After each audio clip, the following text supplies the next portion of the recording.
and welcome to Deep Dive with Jamie Stein, where we take a deep dive look at all things reality TV, pop culture, and the world at large. I'm an intuitive and an empath, which means I pick up on the thoughts, feelings, and energy percolating in other people and the world around me.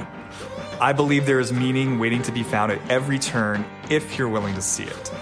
So join me as we dismantle everything from trash TV to high spiritual concepts and learn more about ourselves, each other, and how we're all connected.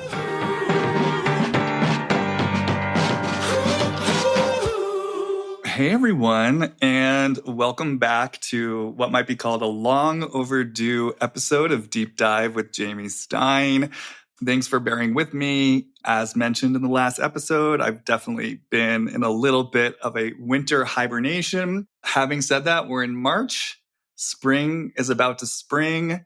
I'm definitely feeling my energy perking up, getting some more ideas for the podcast. So I'm here and had actually planned to do a solo episode today. I was going to start getting into Karen Huger, and I still do want to get into Karen Huger, but before I had a chance to do so, I received an emergency text message from my old friend and friend of the podcast, Jess Rothschild from Hot Takes and Deep Dives. And she really sounded like she had some pressing questions for me about the most recent episode of Summer House, which I had not yet seen. So I just had an impulse. I thought, you know what? I'll shelve Karen Huger for now. She's not going anywhere, unfortunately. She's going to be at camp for a year or so. And I got caught up on Summer House. Quite an episode, a lot to unpack there, and just thought rather than having a private chit chat with Jess on the phone, why not bring her back onto the pod and have a deeper conversation where we can maybe dismantle some of this stuff for everyone's deeper understanding, reflection, and illumination. So no big plan going into this. I'm going to kind of let Jess take the reins and see where this wants to go. We'll go on a journey together. Having said all that, welcome back to the Deep Dive, Jess. Wow. If I had known when I sent you that 911, can we please talk about Summer House, that 24 hours later, I'd be sitting in front of a ring light. I mean, who knew? You look great. Whatever your setup is working for you. You got yourself all snatched quite quickly. I did shower and I smell great for you. So all right, thanks. I'm freshly showered as well. So everybody's clean. Everyone's squeaky clean. It's like we're like Jesse and Lexi on a date. We are. We're exactly like Jesse and Lexi. All right. I just thought it was such a fascinating episode because what I see happening is just so much triangulation. There's just so much triangulation in these different relationships. There's so much blame.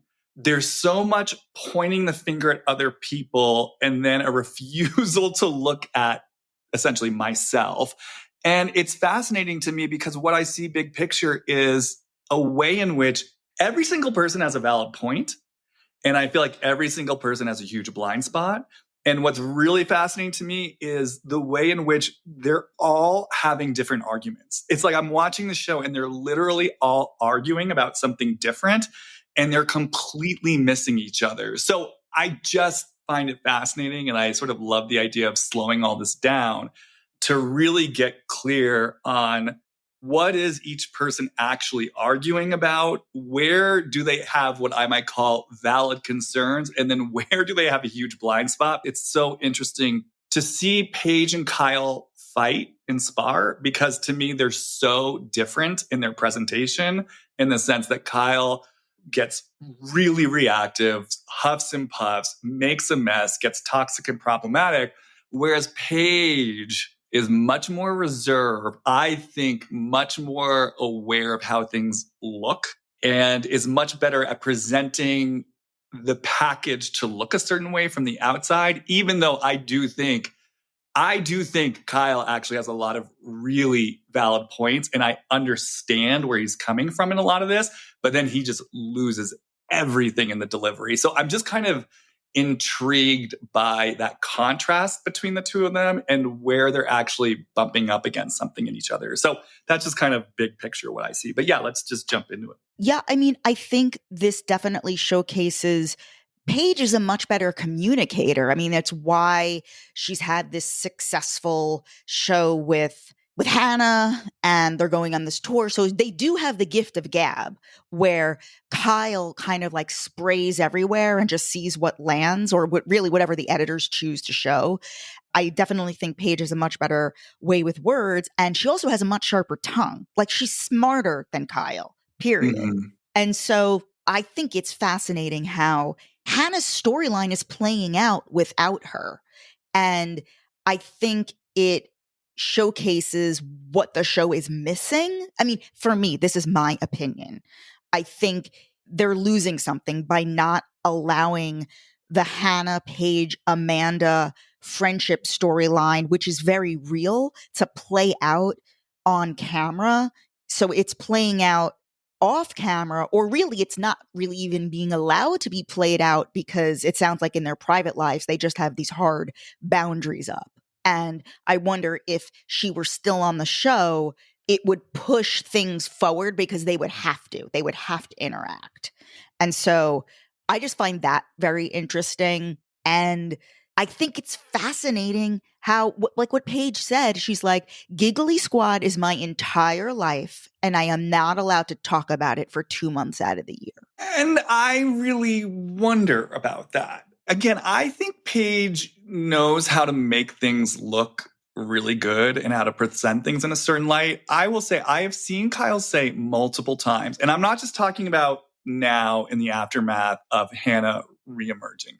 I've seen him say this over the years. I am open to making amends with Hannah. I would actually welcome Hannah back to the show. I think at one point someone even asked him if you could have anyone back, who would it be? And he said Hannah.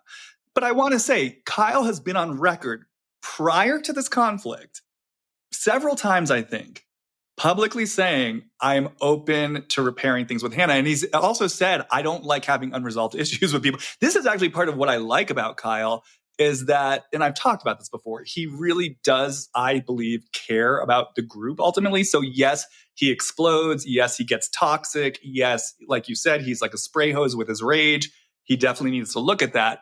But, we even saw this with Luke, right? On that COVID season when he blew up at Luke. But then the next day he was ready to get on the phone. He was ready to make amends. Like, Kyle is someone who ruptures relationship for sure, but he also likes to repair. And so the reason why I'm saying all of this is there's so much here. So I'm just going to start slowing myself down. I just feel like part of what needs to be brought into this in terms of narrative and who's telling the truth about what, the fact of the matter is, from my perspective, it is an absolute lie that Kyle got Hannah fired. Just absolute lie. I feel like there's a lot of revisionist history going on right now because several years have passed. So maybe people don't remember what happened so well. And also because Kyle is acting like such a fool in so many ways, people are very against him right now. So I think there's a temptation to say, yeah, you know what? Justice for Hannah. And he did get her fired and he's a man baby. No. Go back to season 5. If you're me, go back to seasons 3 and 4. As you know, I actually always saw Hannah as a disruptive force in the house. I thought season 5, it just became visible. But go back to season 5. Her behavior was over the top. She alienated the entire cast. I mean, guys, if you need a reminder, she literally brought her, at the time, boyfriend to the house and intentionally sort of fucked in every room, including Kyle and Amanda's personal bathroom, as kind of a fuck you to everyone. She was out of control. The audience had no tolerance for her. She alienated most of the cast in the house. And then at the reunion, she doubled down. She didn't apologize for anything. She showed no remorse, no contrition. She was pretty much on an island. She did it to herself. And like Kyle said, he doesn't have that level of power. And so I do feel like there's a fiction getting created in retrospect. And Hannah did this all the time. She lied a lot. She revised history. She denied responsibility for her own actions. It's everyone else's fault but mine. So now she's telling a story. And this is what I'm saying. I get why Kyle's hurt and I get why he's pissed. He's telling a story not only that she got fired because of him, which I don't think is true, but then she wove into it because he was pissed that I did an ad for like another company that was essentially a competitor of Loverboy, which again, I don't believe that that's true. And it paints him in, let's just say, a very negative light, right? So, sorry, I'm just getting a little overwhelmed. So let me keep slowing this down. The reason why this is important is Paige says things like in last night's episode or this week's episode, I don't want to fight with Kyle. She presents herself as I'm maintaining a neutral stance. I'm making sure I'm fair to everyone. I don't want to fight with Kyle. I want to be fair to everyone. But the truth is, I've seen things that she has said in the press. So she did say something recently. I forget where I saw it, where basically she co-signed what Hannah was saying, that someone asked her about the idea that Kyle got her fired. And they brought up Kyle's response of like, I don't have that power. And she said, well, he refused to make up with her at the reunion, basically implying that he did have the power to bring her back into the group, which again, so right then and there, she is revealing that she does agree with Hannah and that she is essentially co-signing Hannah's lies in the fiction that she's creating. I also want to say, to me, again, it's bullshit because Hannah did not show any actual remorse or contrition. And I have to imagine, knowing what I know of Kyle, if she were genuinely sorry, he actually would have been open to building bridges with her. I also think it's a ridiculous thing for Paige to say because Paige holds a grudge like no one's business. I mean, now she's softening towards Lindsay. How many reunions have we seen Paige be vicious and cruel to Lindsay for what always felt like no fucking reason? I can't even remember what Lindsay has actually done to Paige. I mean, Paige would find the most like benign things to be cruel to Lindsay towards. Like, I forget last year. I don't think it was anything real or significant. I think she just used Lindsay as fodder. You know, I think she just probably finds Lindsay to be a little bit ridiculous, you know, generally speaking, and just uses it for comedic relief. No, she's triggered by Lindsay, but that's my point. Why is it okay for Paige to hold on to a grudge, to nurse grudges, to be mad at people at reunions? But here she's co-signing this ridiculous fiction that Kyle got Hannah fired, and if only he had been willing to make up with her at the reunion, everything would be different. So this is all just to say, when I hear Paige say, I'm not allowed to talk about Giggly Squad, maybe that's true, maybe that's not. I don't trust Paige completely as a narrator. Again, I think she is great at optics. I think she knows how to use threads of truth to make it seem like she's really carrying the righteous torch. And by the way, sometimes I'm into it. Like there are times where she's called out Kyle, and I love it because she does pick up on things and she does have a righteous voice. And when Paige is right, she's right. But I also think she knows how to use that to her advantage. And I think she absolutely weaponizes righteous causes and threads of truth in order to spearhead her personal vendetta. And the fact of the matter is, I do think she has deep resentment towards Kyle. I do think she blames Kyle for Hannah's departure. I think on some level, Kyle's picking up on that, and we can sort of get into that. Again, his delivery and where he goes with it is where he gets so deeply in trouble, and he goes so deeply left, and he goes so deeply wrong. But I guess I'm saying a lot all at once. To come back to your original point, I don't know that I believe that Paige can't actually talk about Giggly Squad in the house. I feel like that might be something she's saying, much like she said, I don't want to fight with Kyle. And she presents herself as this neutral, mature voice. I think this might be bullshit. Let's also say, or let's also bring attention to the fact that they have filmed her, or at least they filmed Hannah recording podcasts in the house, if not Paige recording podcasts as well. Definitely Hannah, I remember, in that COVID season. So they certainly can. And they've also shown Paige recording Amazon Lives, like setting up for that. So you're right. That may be false, that she can't talk about it. I'll just say, I personally don't believe it. Like the evidence doesn't suggest that to me. I don't. Kyle is a lot of things. He's reactive. He's rageful. He regresses into what feels like a 5-year-old boy throwing a tantrum. He can be incredibly self-involved. I don't see Kyle. There's nothing in history to suggest Kyle declaring that Hannah is not allowed to be talked about. And if you talk about Giggly Squad, you're out. And I do feel like this is an example of Paige writing a certain narrative that serves her own personal grudge and resentment towards Kyle. And I think she, like I said, I think she pretends to be neutral. I don't think she actually is neutral. Like I said, I think she deeply blames Kyle for Hannah's departure, among other things. And I think the difference between Paige and a Hannah or a Kyle is she knows how to make things look good, appear calm, appear rational, appear right. But look, she's in the mix of that house for a reason. You know, she's got her own stuff going on. Okay, question for you. Couple things. Number one, if we were to continue, if producers were to continue with Summer House, if Bravo was to continue with Summer House, do you think there's a world in which Hannah would want to come back to Summer House?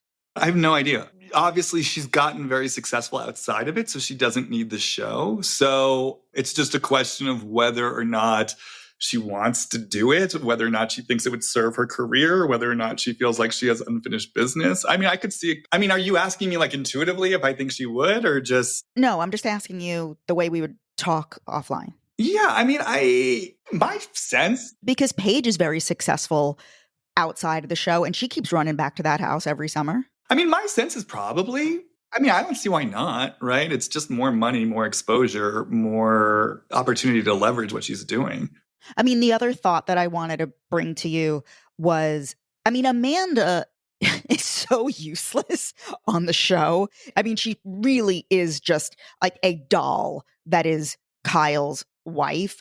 We can talk about whether like this show has legs to continue, but in my dream of dreams, they would merge this with Real Housewives. Like they could actually throw Hannah, Amanda, Paige, and Lindsay on Taroni and have that. Lindsay brings her own storyline, but Hannah, Amanda, Paige have that friendship play out on Real Housewives of New York. If they were going to fold Summer House, I think that's a whole way to revitalize that show, and people are already invested, and it would just bring so much juice, and it would give Amanda a purpose. Her relationship with another woman. I don't think they should blend it. I mean, look, I've been saying for years they should just spin off a show with the OGs like they did with the Valley. I mean, I've felt that for years. This cast is amazing.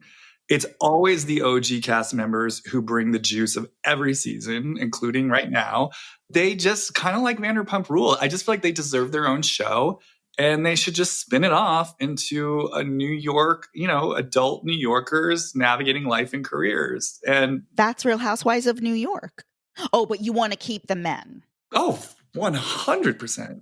No, do you want to keep Carl? Yes. I mean, unless he doesn't want to do it. I mean, look, Carl and Lindsay gave us everything last season. I know. What would it have been without Carl and Lindsay? I mean, unless he kind of comes to the conclusion it's not good for him, but Carl has been a catalyst for story on this show from the moment he showed up. And he's actually one of the few people where the storyline's changing.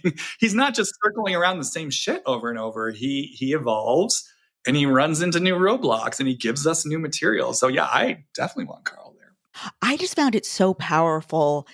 Paige really bringing to the forefront how she has these two best friends, Amanda and Hannah, and they can't be friends purely because of Kyle. Isn't that essentially it? Well, so this is the thing. So this is where we get into the blame, right? And I see Kyle blaming Paige and I see Paige blaming Kyle. Well, she doesn't say it, but I feel her blaming Kyle. First of all, I want to say I understand what you're saying about Amanda in the sense that she doesn't necessarily drive story, but I want to say what I appreciated about Amanda in last night's episode. Sorry, I'm saying last night because I watched it last night. This week's episode. She clocked everything. I mean, I was watching the episode and I was just kind of like intuitively scanning it. And I was like, this is how everything's breaking down for me. And she was the one of all of them who I felt like was seeing everything really clearly where, you know, she basically was saying, Kyle, like, I get it. Your feelings are valid. And I saw the places where she did speak up for Kyle, which really stuck out to me because I'm trying to determine who's telling the truth in all of this. So when I see Amanda, who, you know, is not afraid to challenge Kyle and clearly sees Kyle's faults, when I see her speak up and say, well, wait a second, Craig did do X, Y, and Z, and it did have an impact on us, and we were getting messages, I clock that. And I really saw her saying, Kyle, you have a right to your feelings, but the way you go about this, and when you start raging, you lose the fucking plot. So I just see her really clocking everything. I mean, I don't necessarily see her taking stands with everyone and maybe the way that she wants to or should, but I see her clocking things. But what I want to say is about the blame game is, yes, that's the thing. So with Kyle and Paige, it almost reminds me a little bit of Schwartz, Sandoval, and Katie, where Sandoval hated Katie, Katie hated Sandoval. They'd point the finger at each other, they'd rage at each other. And I was just sitting there the whole time being like, guys, you need to like take those fingers and point both of them at Schwartz. He's the one in the middle here who essentially you both have issues with. He's the point of the triangle who's like keeping this triangulation going. And it's a similar thing where I see this triangle between Hannah, Paige, and Kyle. And it's like Paige and Kyle are now pointing a finger at each other. And I'm like, you both need to be pointing a finger at Hannah. I mean, certainly in Kyle, it's obvious. Your issue isn't with, well, I understand what he needs and wants from Paige, and we can get into that in a moment. But your fundamental issue isn't with Paige. It's with Hannah. It's with Craig. You need to keep your finger pointed over there. You are not allowed to take this out on Paige. I have my feelings as to why he's doing that. But similarly, Paige, I can feel it. You fucking blame Kyle for Hannah getting fired, and you are not willing to look at or take responsibility for what Hannah did to get herself fired. You are making Kyle wrong for it. And I don't think that's fair either. So they're both blaming each other for things that I think needed to be brought back to Hannah. Meanwhile, in terms of another triangulation, Kyle is now trying to say that Hannah, and I guess by extension, Paige's behavior nearly ended our marriage with Amanda, And I'm just like, Kyle, no, you cannot blame other people or outside forces for problems in your marriage. Even if there's a way in which the narratives that are getting written and the triangulations that are playing out have an impact on your marriage or a reverberation in some way. If you two are strong in your marriage, you're going to be strong in your marriage. And I felt like the subtext of what was being said, and I felt like Amanda was trying to say, although maybe it didn't come out quite boldly enough, is, Kyle, it's your reaction to this that is having an impact on our marriage. And I think that's absolutely true. Both the lies being told about him, but I think in particular, the fact that it specifically has to do with his business, there's something so deeply triggering for Kyle about Loverboy, and maybe that's something we can explore. He spins out in a way that, I mean, it's very, it's dramatic, it's pronounced. Like I said, it feels regressive to me. I really literally see him as like a 5-year-old kid stomping around, huffing and puffing. It takes him somewhere that is so deep and so historical. And you see it, he cannot be talked down from the ledge. Like, he just wants to be seen, he wants to be heard. You could see Amanda trying to get through to him, and it's like he can't even look at her in the eyes. He's like hypnotized by his own triggered reaction. So his marriage problems are his marriage problems. Hannah getting fired is Hannah getting fired. And Paige, the impact that Hannah getting fired, the impact that had on Paige's relationship with Amanda, I do not believe is Kyle's fault. I believe it is Hannah's fault. And there's something in Paige that doesn't want to look at that. She doesn't want to have to hold Hannah's feet to the fire. And that's why, for me, there's always kind of an element of bullshit with Paige, because I feel like, again, she talks a great fucking game where she makes things sound so fucking good. Like I said, she knows how to use the truth in a way to seem like she's on the right side of history in many different ways. But the truth is, I don't think there's actually real 100% integrity in it. I think that, much like everyone else on that show, she's protecting who she wants to protect. I think she's sort of driving her own agenda.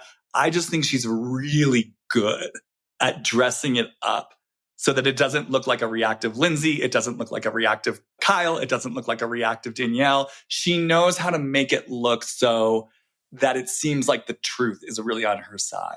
I just wish cameras up on Hannah. Like, I want to hear from Hannah about this.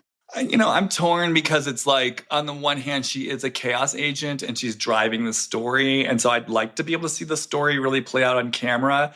At the same time, I do really remember what Hannah was like on the show. And I do really remember how she just almost couldn't take responsibility for her behavior. But it's years late. We're so far at this point. It's 4 years later. She's been married. She's still telling lies. She's still making excuses. Well, I want to hear them. Let me put it this way. I would rather watch and hear whatever Hannah has to say than get invested in this Lexi and the other one who quit filming after a few weeks or was fired or quit filming. And nor whatever Jesse is doing. Like, I just feel like I want to see this other thing all the way through rather than try to start a fire where none is going to, where a spark isn't going to fly. And it just seems like West is completely freaked out by the audience and what he went through last year. He was the only one I felt who really brought story. And so if the young ones, the new gen, isn't going to bring story, then here's the story. Follow the story. Like, I view everything from a producerial context. I don't view, you and I differ on this.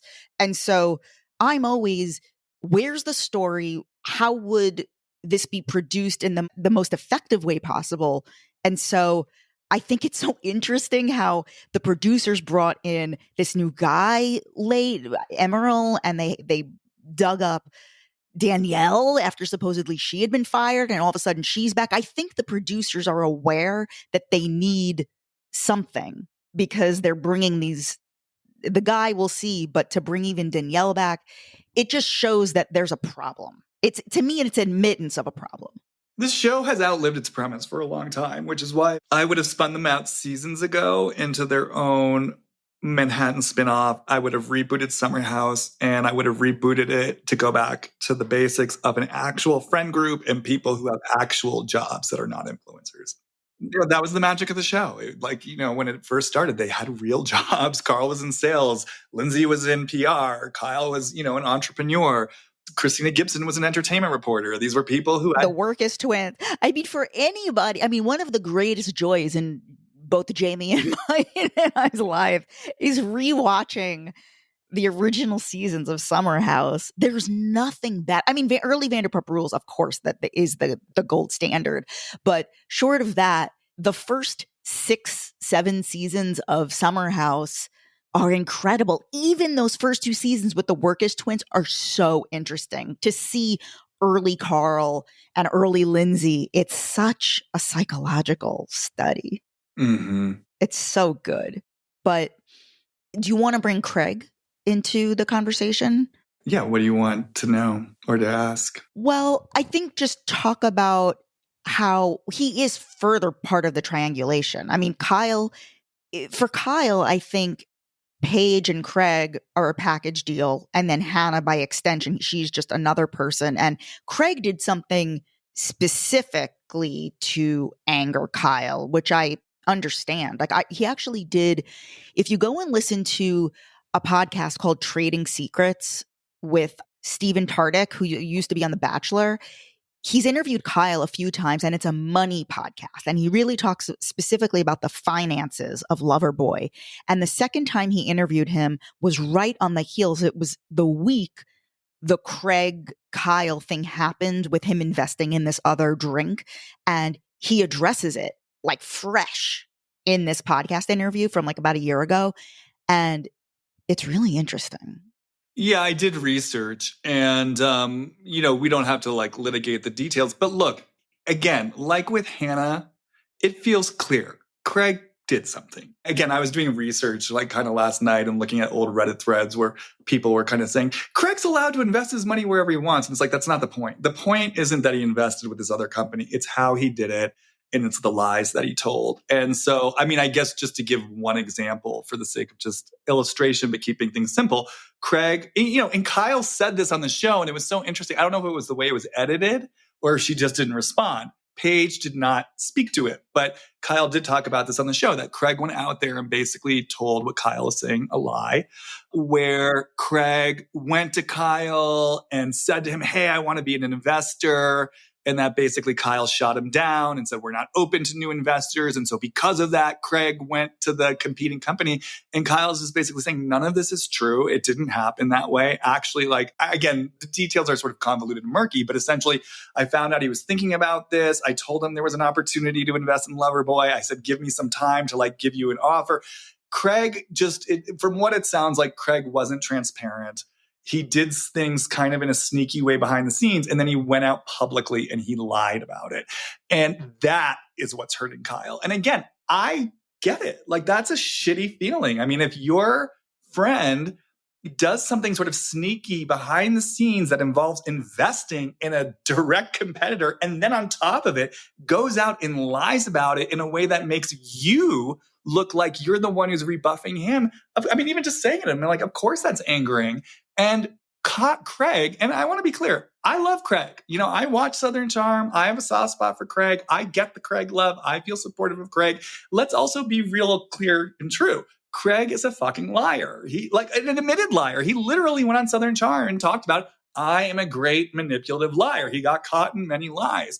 And this season, I don't think you watched Southern Charm, literally has been lying all season and doubling down on his lies and getting self-righteous. For people like me who didn't watch the season of Southern Charm, what did he lie about specifically? Oh, God, let me distill this down. So there's this kind of difficult cast member named JT on the show who's a bit of a chaos agent. And basically, maybe this is what Paige and Craig have in common. JT does cause trouble, and he has a very careless mouth. And so basically, JT, there was a misunderstanding between him and Patricia, who I'm sure you're familiar. She's like the matriarch of the show. She's like an 80-year-old woman. And there was a misunderstanding between them, and he was kind of sounding off about the misunderstanding.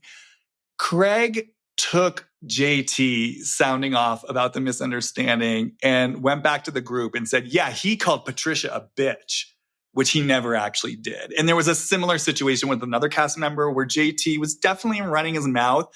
Craig took it, and he definitely, what do they say on Potomac? He added sauce to it. Like, he embellished it. He made it sound worse than he was. And I mean, it really had ramifications. I mean, JT got ostracized from the group. Everyone believed Craig. And people judged JT based on this misinformation. And every time JT tried to say, I never said that. I never used the word bitch. I never said this. I never said that. Craig was like, yes, you did. Yes, you did. I mean, he didn't even like give an inch. He wasn't like, you know what, maybe I misheard it. And people who were there, like Shep Rose was it Shep or Austin? Someone else was there. I think it was Shep. And Craig would turn to him and say, didn't he say that? And Shep's kind of sitting there saying, I actually didn't hear it. And then Craig gets mad at Shep saying, why aren't you having my back? He makes shit up. He lies. And so I did drop in a little to why he might be lying about this situation with the spritzer. What I possibly picked up on was, obviously, if he's investing in Loverboy and helping out with Loverboy, it's another Bravo Celebrities product. If he's like the sole Bravo celebrity attached to another product, it's more him and his show, which, by the way, is fine. Like, that is the thing. Craig is allowed to do whatever he wants to do for the sake of his career.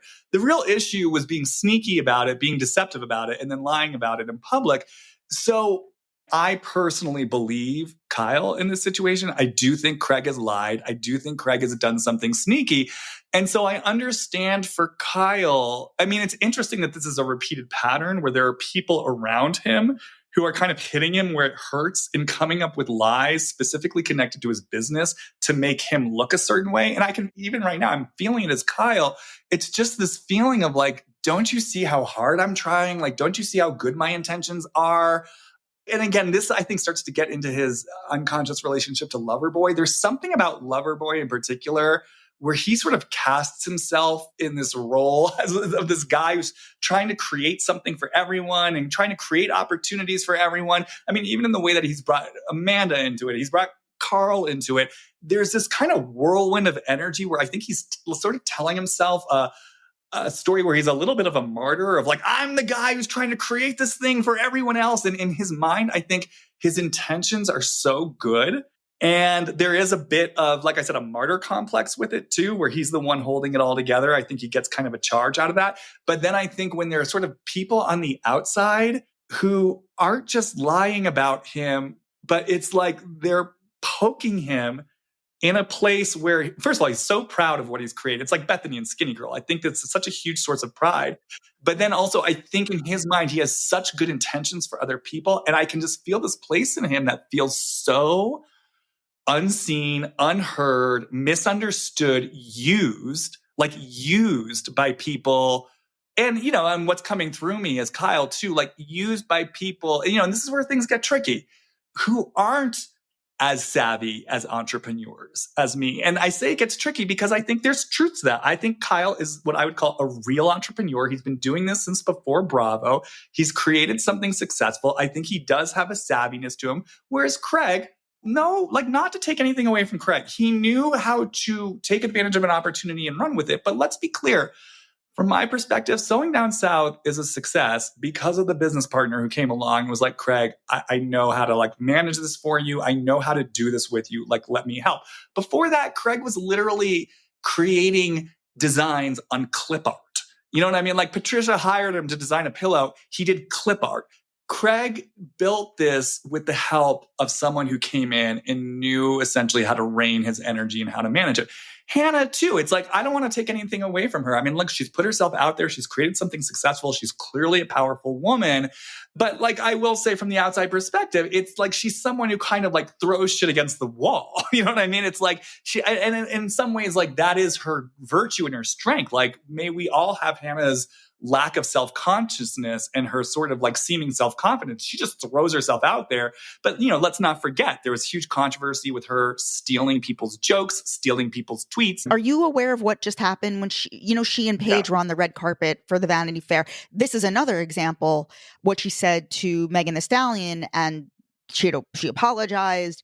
Well, that is another good example of like Hannah is just someone who kind of says what she wants to say, sticks her foot in her mouth. And, you know, I mean, look, I don't want to denigrate her success by saying she's stumbled into success. And maybe that's revealing my own kind of bias. But there does feel like a way where Hannah, she's kind of like a chaos agent who's tornadoed her way into success. And so I can feel from Kyle's perspective, kind of like these two messes who are sort of stumbling their way through their success. And this is why I'm saying it gets tricky, because I think there is kind of a point that he has, that there's a refinement and a savviness he has as an entrepreneur that I do think is different from almost everyone else in the cast.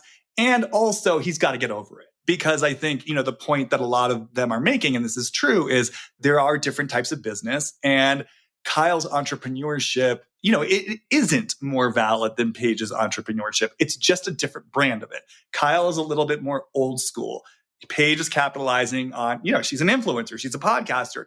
It is every bit as legitimate. Hannah's success is every bit as legitimate. And in a way, Craig's success is every bit as legitimate. So Kyle's sort of walking, I think, a middle ground where I get his pride and his hurt at being poked at by people who maybe couldn't actually hang out in his type of world. And I also feel his ego there too, where he wants to be the more special one. I guess just to bring this back around to Craig, though, Craig did do something. I don't think he's taking responsibility for it. And then in the aftermath of it, you know, we saw her on the phone with Craig, for example, where Craig was like, I mean, look, this is like me getting mad at him if he partnered with whatever, I forget, like, you know, the home goods store. And Paige was like, And it's like, no, actually, that's not what he's mad about. And so again, you see Paige co-signing what these people are saying. And I do understand why that hurts Kyle. And the last thing I'll say in terms of unpacking all of this, I also get why for Kyle it's murky, right? Because ultimately Paige is not responsible for what either Craig or Hannah do. But what I kind of hear in all of this is Kyle and Paige saying, we're trying to have our own friendship. And I can understand from Kyle's perspective, if basically a voice being Kyle of like, look, Paige, maybe you're not responsible for what they do or say, but if you and I are to have a friendship, it actually does matter to me to know whether you are saying you agree with their version of events and whether you're co-signing it. Not that it gives Kyle the right to rage at her or to make demands on her to do something, simply for his own information of how do I place Paige in my world? How do I orient towards Paige as a friend? Is this a situation where she's going to stand on the side of what feels like truth to me? Or is she silently agreeing with them? And if she does, I do have feelings about that. Again, it doesn't give me the right to rage at her. And that's where Kyle goes fucking wrong. But he does have the right to have his feelings. And he does have the right to have his boundaries in response to that. And he does have a right to acknowledge something there and say, Paige, like, we're supposed to be friends and you're co-signing lies. So, you know, it's an interesting predicament. again, where it takes him is what I'm so interested in, because obviously it takes him somewhere so deep and regressive. And by the way, this takes Paige somewhere really deep and regressive too. Yeah, I mean, I wouldn't be surprised if paid some factor in her being like, I can't continue with Craig. Like, I can't sign up for a lifetime of this.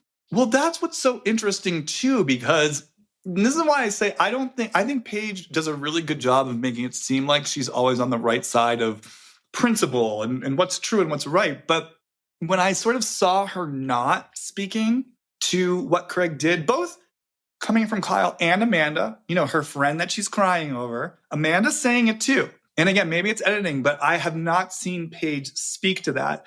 And I did kind of drop in a little bit to Paige towards like Craig's lies about this. Again, I, as Jamie, am assuming they're lies. And it did feel to me, it's a little Lisa Vanderpump, Brandy Glanville coded.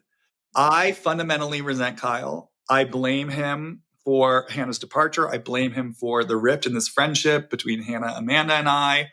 I kind of like seeing Kyle pay. I get embarrassed by Craig a lot, but when his behavior works for me, it works for me. And I don't mind Craig painting Kyle in a negative light. Like, that's the thing. Paige said something in a recent episode that I just was floored by. I have not seen anyone talking about this. I forget what the situation was, but she said something, and I forget what the exact words was, but it was something to the effect of, I just love having the chance to cut a man down or to make a man feel stupid. She said something like that.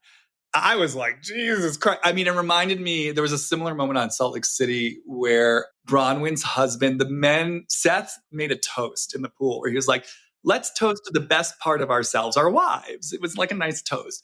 Bronwyn's husband followed up with, let's have a toast to our wives out kicking their coverage, which, if you don't know, that's an expression that basically means they married out of their league. And I remember watching that and just being like, what the fuck did that man just say? And why? To this day, no one has talked about that. I was like, that was such a revealing, to my mind, shitty, weird moment. But yeah, Paige said something similar where she just said, I just love to cut a man down. I think that, look, there's a huge amount of contempt in Paige. I think she's got a huge axe to grind. I mean, and this is where we start getting the deeper issues. I think she has such a push-pull relationship with men in general. I think that she has a deep distrust of men. I think that she is so scared of being hurt by men. I think she wants to hurt you before she can get hurt. I think there are huge power games. I think that's a huge part of why, like, you hear the way that she often treats Craig like a project. And by the way, this is not, because I know there's been this huge divide of like Team Craig, Team Paige. I'm not team either. My big picture take on their relationship the whole time I've seen it play out, every time I see a scene between them, I'm just, in my mind, I'm like, these two are not on the same page. Like, they're both so in denial about what's going on here. I hold them both responsible for the dissolution of the relationship. And there's ways in which I felt bad for both of them in that relationship. But what I will say, one of the ways I felt bad for Craig was, you hear Paige saying things, like, she makes quote unquote jokes where she's like, yeah, he's gotten his act together and it's all because of me. Like, I can really feel there's a way in which, obviously she loves him, but she viewed him, it felt like, as a project and as a vehicle for her being right. I'm the woman who's right. I'm the one who like made Craig who he is. Like, there's just a feeling of like a charge and a sense of power she gets off it. So anyways, this is all just to say, I do think that Paige has a deep relationship to like punishment. I'm trying to find the right word, proving a point, having an axe to grind. And I think she's had an axe to grind with Kyle. I think she pretends otherwise. And so I think when it comes to Craig telling his little lies, I do feel this possible place in her that's like, yeah, it's okay when you do it to Kyle. Like, he needs to pay. And I think that's why, I mean, again, Kyle raging at her is totally wrong. And then when she has an opinion about that, him cutting her off and getting mad at her about that, that is even worse because he's basically gaslighting her in that situation. So he is completely wrong when it comes to that. But I do think there's something insidious Paige is doing here where she does have an axe to grind against Kyle. I think she resents Kyle. And I think she's pretending to be neutral. She's pretending to be Switzerland. Again, very Lisa Vanderpump coded. Oh, my hands are clean. I'm just the innocent party trying to be fair to everyone. When in reality, I think she knows what Craig is doing, and I think she likes it. I think she knows what Hannah is doing. I think she likes it. They're making the mess she'll never let herself make. But I can feel it, and that's the last thing I'll say. I was revisiting some of it, and when Kyle called her Two-Face and she had that reaction, I kind of just let myself intuitively poke around. And I mean, what came to me just based off the information I was getting off the show, I just heard this voice in her that was just, I mean, I kind of like it actually. It's this voice that was just like I could have fucking torn down your life by now. Like, kind of like, it was this like the voice of like Medusa. It's just like, you have no idea how fucking gracious I've been. I could have fucked up everything to you. I could have gotten in the way of your marriage. I could have turned Amanda against you. There's so much fucking shit I could have done to you, and I didn't fucking do it. That's what I hear her saying. I think she keeps that a huge lid on that stuff because she doesn't want anyone to be able to like use anything against her. She wants to be in control. She wants to be in charge. She doesn't want to be a mess. She doesn't like, again, Kyle's making a mess. And guess what everyone's talking about? They're talking about his toxic, problematic behavior towards Paige, as they should. That becomes the headline, though. All this nuance is getting missed of what's going on underneath the surface. So this is a very roundabout answer to your question. I sense that she does not have a problem with Craig telling little lies about Kyle. Just a few quick things I want to say. I do think Kyle would love to have Hannah back. He knows what a coup that would be for the show. Hannah has a whole audience that has possibly never even heard of Summer House. She is a Netflix special, which is worldwide. Summer House is not, I don't know that Summer House is on, I guess it is on Hayu, but either way, Netflix has a global audience that has watched Hannah. And so he understands that. I do think there definitely is a world that he would want Hannah back, especially considering all the story she would bring. And the last thing I wanted to touch, I mean, can we talk about Lindsay and Carl separately? Sure. Carl first, and we'll do it quickly because the audience truly doesn't care about Carl at all. But do you think like being around Lindsay and watching all of this, I mean, the complete embarrassment of, the it's a girl and like all that shit he had to do. Do you think that this is doing more damage to him psychologically? Look, I think Carl has work to do on himself. So it's kind of like, regardless of whether he's on the show, he's not on the show, if he's not doing that deeper level of work, it doesn't really matter. You know what I mean? No, I'm going to say no. I think that Carl is walking a line right now. I think obviously he's taking his sobriety really seriously. It sounds like he's in therapy. It looks like next week he's saying he hasn't had sex in a year. So he's really kind of been focusing on himself. I don't think the show is going to make or break anything. I don't know. I'm not saying the show. I'm saying the continued exposure to Lindsay. But that's the show. I mean, I guess I'm interpreting that. I mean, he's exposed to her because of the show. No, I mean, what I'm hearing is that actually it could be, I mean, depending on how deep the level of work he's doing with himself right now and how good his support is, it could actually be great for him because if he's getting triggered by this stuff, look, our triggers are like greatest resource because when we're triggered by something, like Kyle is triggered by this situation and Paige is triggered by Kyle, that's our clue. There's something here I need to look at and work through. So I would say if being around Lindsay is bringing up deep feelings in Carl, if I were working with him, I'd be like, great, let's get into it. What are the feelings? Where is this taking you in history? What's the underlying pattern that wants to be worked out here? Because this is your psyche trying to reveal something to you. So I think it could be great for him. It's just a question of whether he's bringing that level of consciousness to it and whether he's actually using this as an opportunity to explore the feelings on a deeper level, or if he's just trying to manage the feelings and not give in to having a Kyle type reactive outburst. I love what you said, how our triggers are our greatest resource. I love that. I think that's something that we can all bring into our lives and personal healing. Yeah, I love getting triggered because it's just, like I said, it's a clue. And I think sometimes people have this image we're not supposed to get triggered. I mean, like a Paige, or if we get triggered, it's a sign of weakness or human fallibility. But that, I mean, this is what I'm always saying. This is the point. We're here to be humans. And our humanity is what we're meant to learn from. And we learn by doing exactly what I just said, like exploring our feelings, finding out where they come from, understanding what are the old stories that are playing tapes in our psyche. Like again, for Kyle, something's coming up. Whenever someone pokes Loverboy, he just feels entitled to this rage. And that's what I was noticing in that dinner, where people were saying to him, Kyle, but can you hear what Paige is saying? That you rage texted her. And much like Paige didn't take in what Kyle was saying about the lies that Craig told, I just watched Kyle not take it in. And literally his response was, well, but so it's okay that her business partner told lies about me? That's what I'm saying. They're fighting about different things.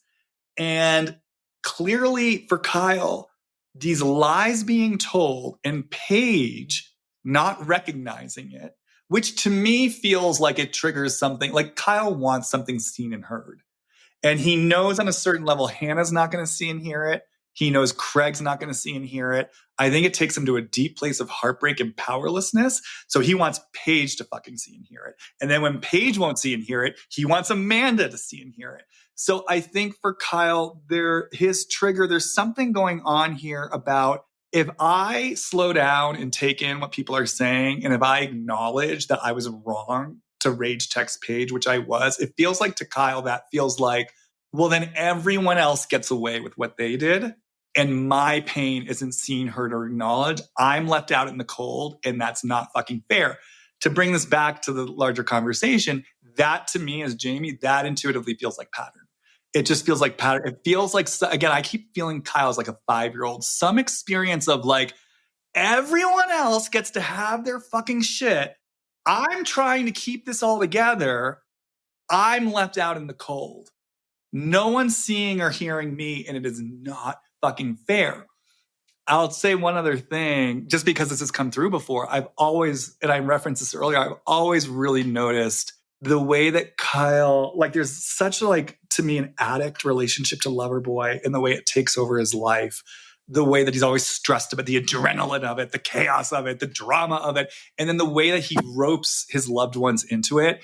And I always wondered for myself, what would it mean for Kyle to have boundaries around his work life, to like have let's say an office he goes to for Loverboy. Amanda doesn't work for Loverboy. Carl doesn't work for Loverboy.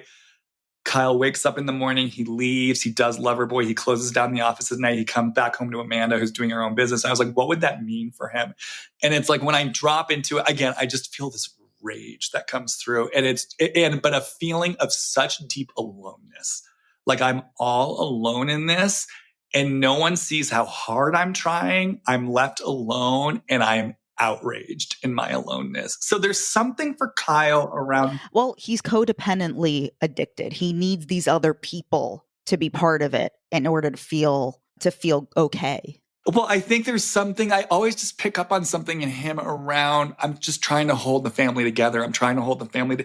And I always I used to hear this voice in him of like a kid who's sort of looking around, taking in the chaos around him of the adults, just feeling what the fuck is going on. And I always kind of get this energetic impression of a kid who's just trying to like, I mean, you can't see me at home. My hands are sort of doing a juggling motion, just trying to like keep everyone together and like rally everyone together and corral everyone together. That's what I mean when it, like, I think in his mind, Loverboy, there's like these good intentions behind it. In his mind, it's like, I'm not just creating this for me, I'm creating this for us. But it's like no one's asking him to at this point. It's almost like he's playing a childhood tape of like, I've got to create something for everyone. I'm responsible for keeping everyone together, when no one in the adult world is asking him to do that. And so then I think when he's sort of faced with like the space that he keeps trying to avoid, like the energetic space, I think he has to feel both that sense of like deep abandonment and aloneness and being missed, and also his rage around that. There's something about this experience of aloneness in him trying to keep the quote unquote family together. It's almost like he wants to keep the family together so he can finally have the family unit who will see him and hear him in the way that he wants to be seen and heard. But it's like never happening, you know? And I think that's why, again, there's just such a feeling of like, it pierces him so deeply when these people are like telling lies about him and telling lies about him in relationship to Loverboy. And I just hear this voice that's like, don't you see how hard I'm trying? Like, don't you see I'm doing this for us? Don't you see my intentions are good? And fuck you that you get to have your fucking mess and your bad behavior. You don't have to answer for it, but I have to answer for it. That's kind of what I hear like towards Paige. So it's like, but he's like trying to argue about the lies that were told. She's trying to argue about the rage texts. And then neither one is hearing each other. And they're literally not responding to each other. She won't take in what he's saying. And he won't take in what she's saying. And she won't take in what he's saying. We'll see how this conversation on the beach goes. The conversation on the beach that they're about to have, this is what Kyle should have done from the beginning. He should have just sat down with her from the beginning and said, Paige, let's have a calm conversation. Stuff's coming up. I know you're in the middle. I know you're not responsible for them. This is taking me somewhere. And I need to know in terms of our friendship, where are you in relationship with this? Because that's going to impact me. But Kyle's incapable of doing that. There's something there. It's very Lisa Barlow coded. It's like there's something he won't tolerate. It's with both Kyle and Lisa. My experience is like I almost always get their point. And I think they have a lot of valid points, but they're so incapable, I think in Kyle's case, of tolerating, these lies being told about him, something not being seen and heard. Lisa's incapable of tolerating what she feels like people like misnarrating her, and then they freak out and they explode. And then there's stray bullets that get fired. And then again, the conversation becomes about their reaction rather than the deeper point. And this is how they keep themselves stuck in their own little pattern. So I don't know. This is a bit of a digression, but there's a lot to be looked at with what's coming up for them.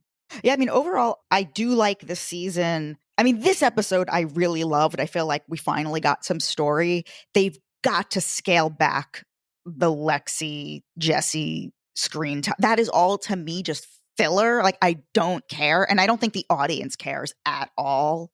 And the amount of screen time that they were given the first 2 episodes to me was like so offensive. I mean, it's just the definition of a show, man. It's a romance for TV, So it's just, and it's weird because the first episode I felt so uncomfortable because I was watching this young woman, Lexi, who I guess is actually late 20s. But to me, I don't know if it's just that I'm getting older or if she looks really young. To me, she reads early 20s. She just seems so much younger than the rest of them. And I think she is early 20s. No? I thought I read she was maybe 27, or she said on the show she was like 27 or 28. Oh, let me look. Oh, yeah, she's 27. Okay. Yeah, so she's 27, but she read early 20s to me. And I just was, when I was watching the first episode, I was just thinking to myself, they've cast this energetically very young woman on this show with these people who are much older than her. And it's a show that's predicated on hookups.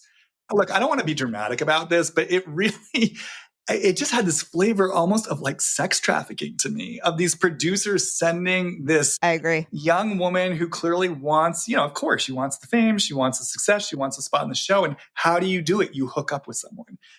There was something about it that just felt so dark to me. But then Bravo often feels very dark to me. And then, it just feels like they're performing for the camera. And interestingly, you said West was one of the few people who drove real story last year.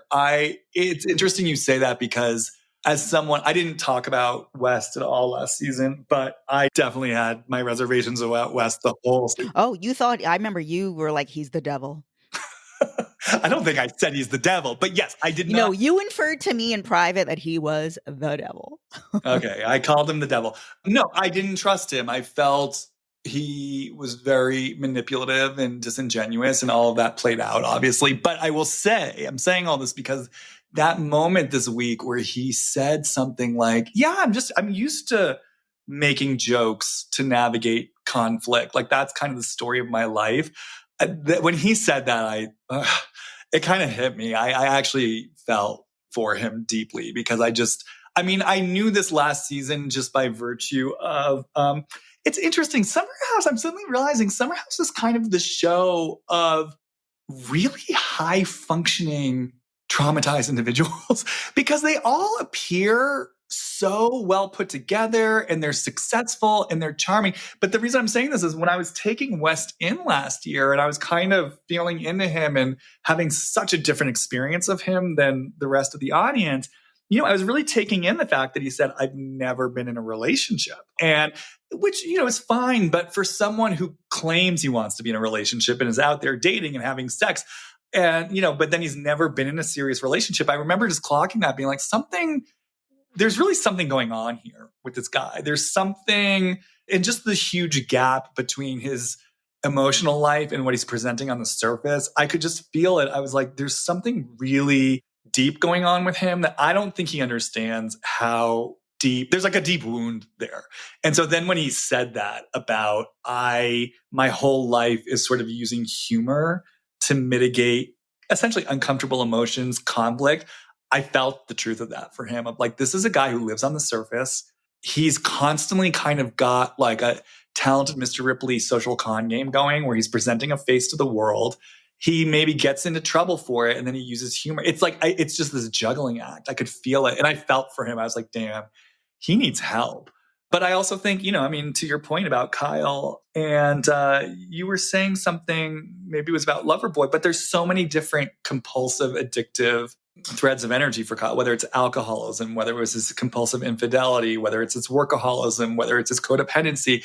It's like, again, Kyle's someone where it's like he looks really functional and great from the outside. There's something really deep going on there, just like there's been something really deep going on with Carl, just like there's something really deep going on with Lindsay. And I'll say it, I actually feel the same way about Paige. I think Paige is actually the ultimate because I think she is the best at really looking cool, calm, collected, and together. But when I feel into her, when I feel into whatever that wound is around men and refusing to trust them, deep trust issues, it feels to me, around men, I'm like, there's something there that's deep. And I think Paige is struggling internally a lot more than people would ever guess. Well, she's also the one we know the least about.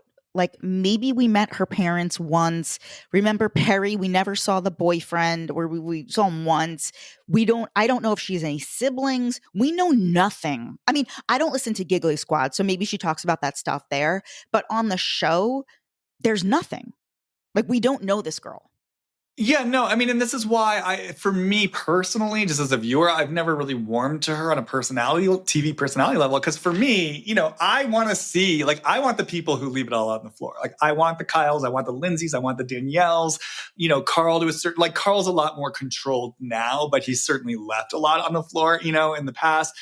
And, for me, there's a certain way I respect that a lot more. It's much more vulnerable.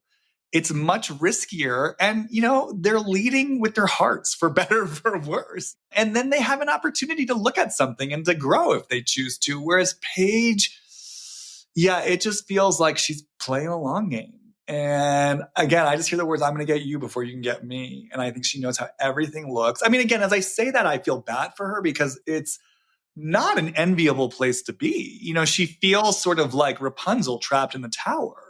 Like the pretty princess who's sort of locked away. And, just like I said, when I felt that energy coming through me that maybe wanted to go towards Kyle saying, you have no fucking idea how, like, I could have destroyed your life by now.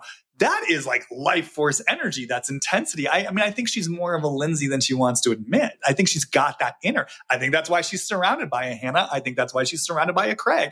Again, very Lisa Vanderpump coded. It's like she gets to be the queen in the center of the chessboard. But I feel for her because I think she's in a prison of her own making. And I think there's a lot of energy and feelings that want to flow through her.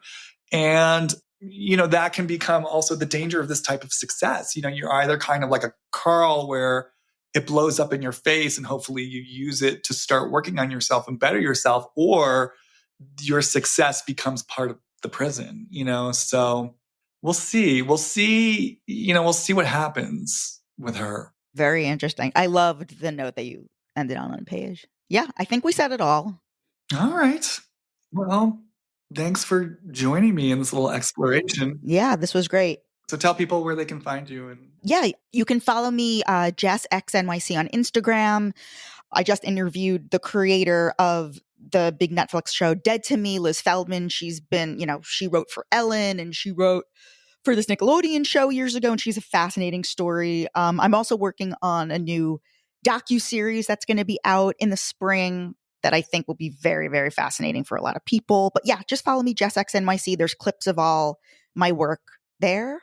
And as always, you can follow me on Instagram, Jamie Stein, JamieStein. And if you are interested in learning about your triggers, your patterns, your blind spots, your underground energy that's maybe seeking to flow outward in a constructive way, if you're interested in learning how you perhaps keep yourself locked in your own prison and how to unlock it, head over to my website, hollywoodreadings.com, and send me an email letting me know your interest. All right, everyone. Like I said, I'm feeling some energy moving, so I'm expecting I'm going to get back into a regular rotation soon. As always, sort of let me know your own hits, thoughts, and I will see you on the flip side. Bye.